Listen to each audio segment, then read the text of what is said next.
Okay, class, we're going to go over the generalized form for taking the inverse of a matrix that is greater than 2 by 2. So we already did the 2 by 2 case.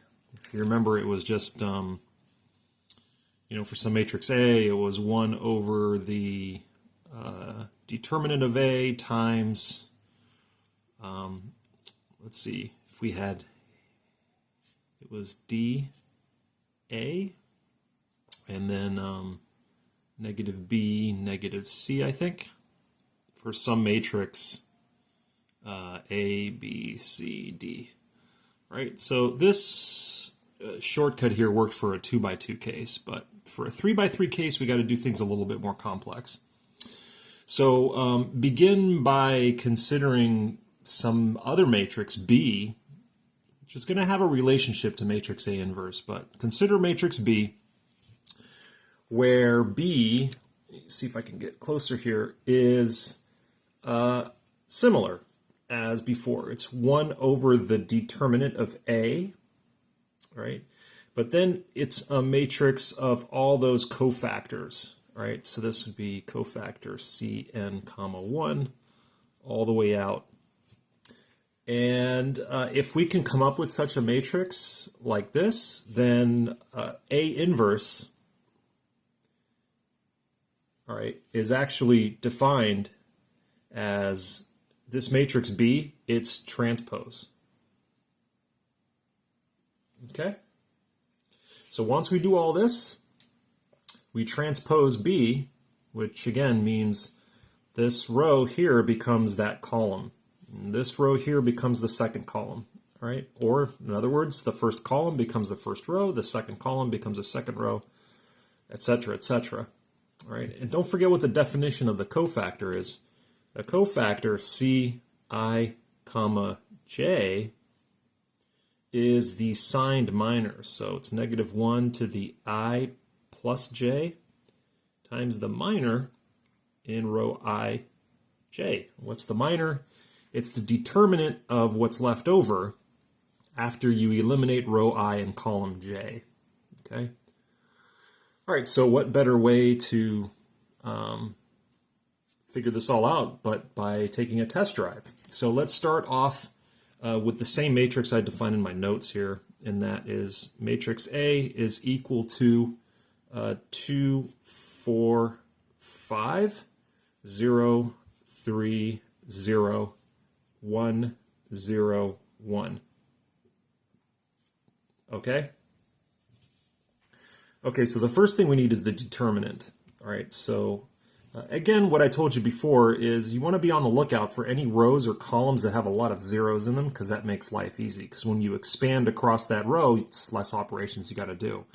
So here I'm looking at this row here, row 2. That looks like a really great row to expand across because we have one non-zero entry. So the determinant of A here is just going to be 3 times the determinant of what's left over after we eliminate the second row and the second column. So that's 2 and 5. And 1 and 1. Right? And this 3 here is in the 2 comma 2 position. So when you add 2 and 2 together, you get 4. Negative 1 to the 4th power is positive, so we don't have to change the sign of this here. Right? So this is just going to be 2 minus 5, which is negative 3. 3 times negative 3 is equal to negative 9. Right? So that's the determinant.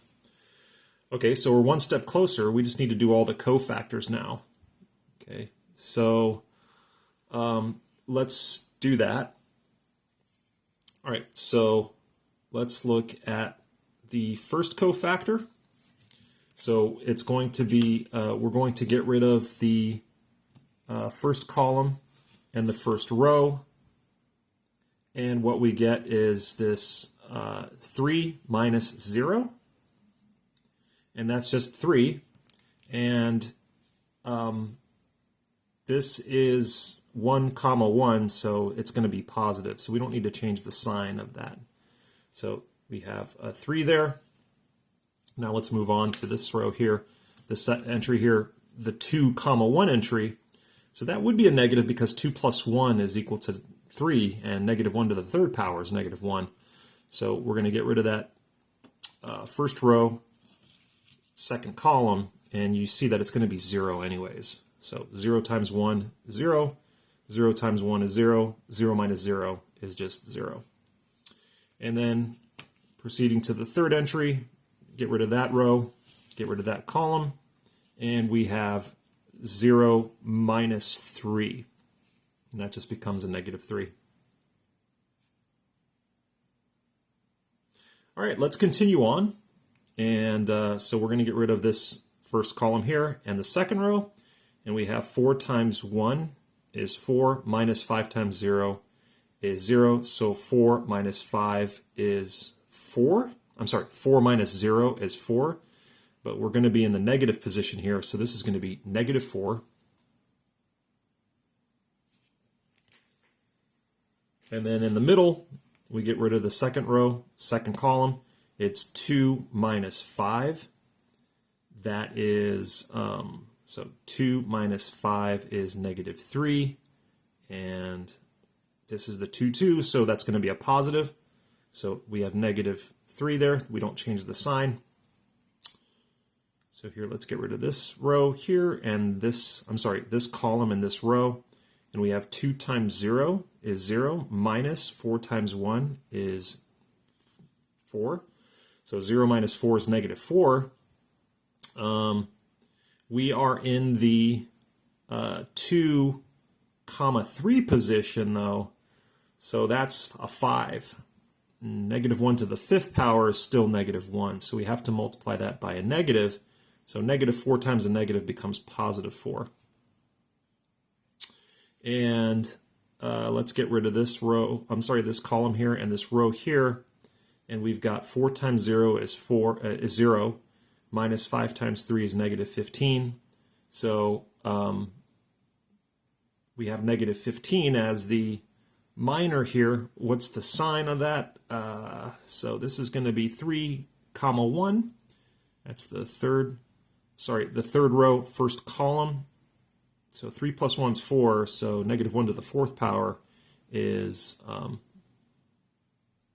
positive 1. So there's no change in the sign, so it's still negative 15. And then let's do that to this last entry here. So get rid of this row, this column.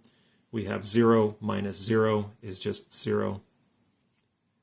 And then this entry here, that's the 3, 3 position. 3 plus 3 is 6. Negative 1 to the 6th power is positive 1. So this is going to be a positive signed minor here. So when we get rid of that, this column and this row, we have 2 times 3 is 6, minus 0. So that's going to be a 6. All right. So then B, so we have to multiply by 1 over 9, a negative actually, negative 1 over 9. And then this is actually B, the matrix B.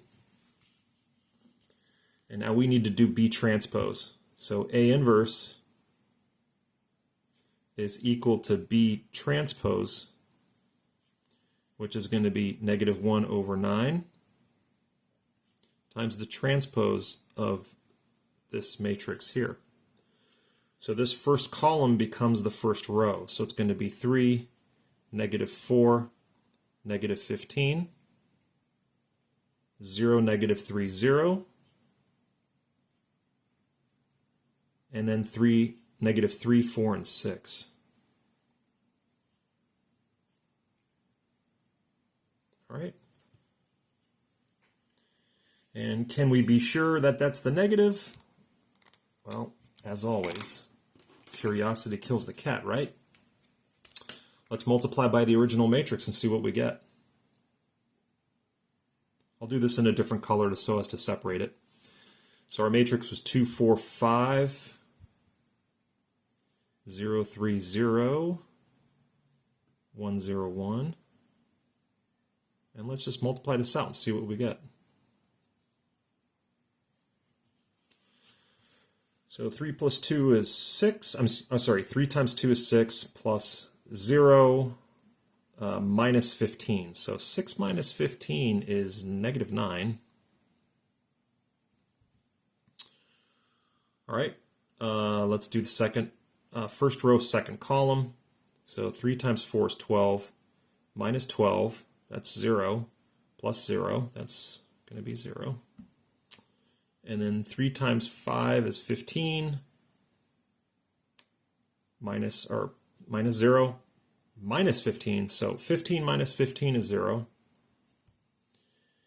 And now let's move on to the second row here. So second row, first column. So 0, 0, 0, right? So 0 plus 0 plus 0 makes 0. And then 0 minus 9 plus 0 is negative 9. And then 0 plus 0 plus 0 makes 0. And then now let's do the third row, first column, third row, second column, third row, third column to fill in this gap here. So negative 3 times 2 is negative 6 plus 0 plus 6. So negative 6 plus 6 makes 0. Negative 3 times 4 is negative 12 plus 4 times 3 is positive 12. So negative 12 plus 12 is 0. And then 6 times 0 is 0 again. And then we have negative 3 times 5 is negative 15 plus 0 plus 6 makes negative 15 plus 6, which is negative 9. And then don't forget, we're multiplying by a negative 1 over 9. These are all negative 9s on the diagonal. So when we multiply through, we're going to get the identity matrix, which is going to have 1, 1, and 1 on the diagonal and zeros everywhere. So this actually, that matrix checks out as the inverse. Okay. All right, good. So let's move on just a little bit more. So we can, use this in a way to solve out systems of equations, like I said. So here, I think I came up with a linear system of equations that matches matrix A. So for example, what would that look like? It would be something like 2x1 plus 4x2 plus 5x3 is equal to 0. And we have 3x2 is equal to 5. And x1 plus x3 is equal to negative 4. So we can write this out in matrix form as 2, 4, 5, 0, 3, 0, 1, 0, 1 times this vector here x, x1, x2, x3 is equal to this vector b, which is 0, 5, negative 4. Right? So this system here of linear equations, we can express it as a vector system like this. And this is just ax equals b. And we already know for such systems we can left multiply by the inverse like this.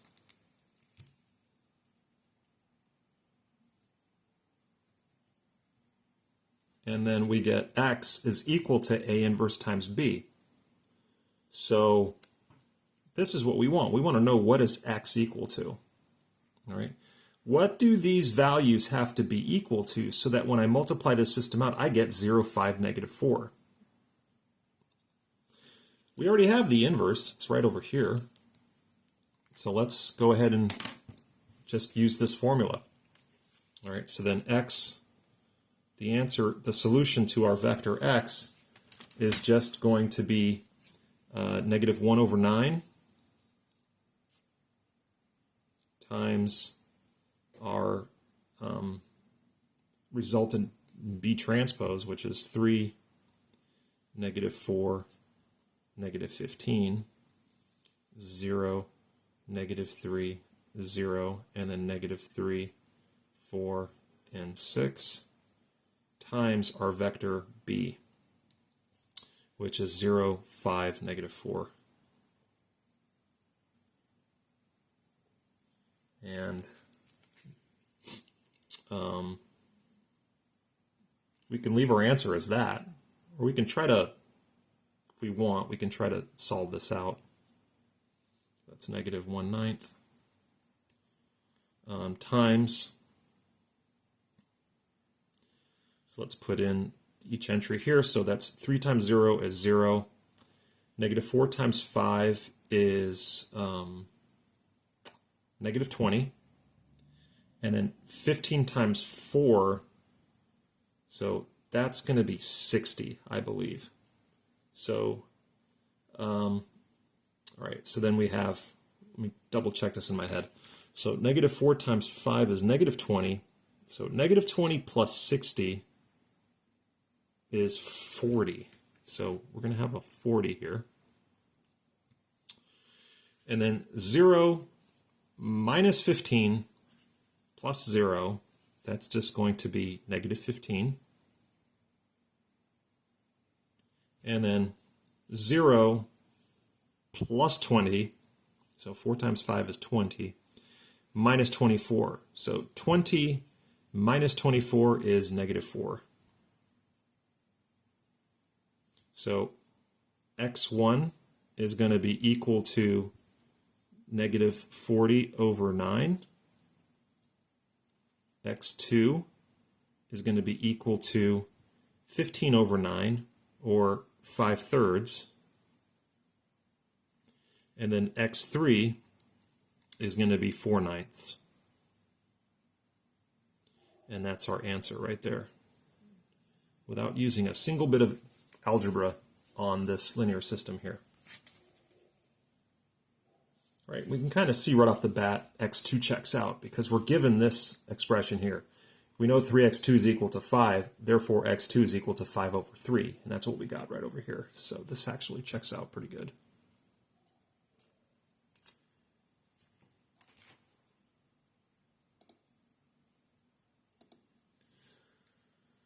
Okay, let's I think I'll end this video here, and then the next video is going to focus on Kramer's rule as a easy way of solving these problems like this, but without doing an inverse, but instead doing ratios of determinants. So interesting way to solve these problems, but we need to know about inverses. That's very, very important. So I'm going to isolate this as a standalone video, and this method here can be applied to any dimensional matrix. All right. Okay, we'll see you in the next video.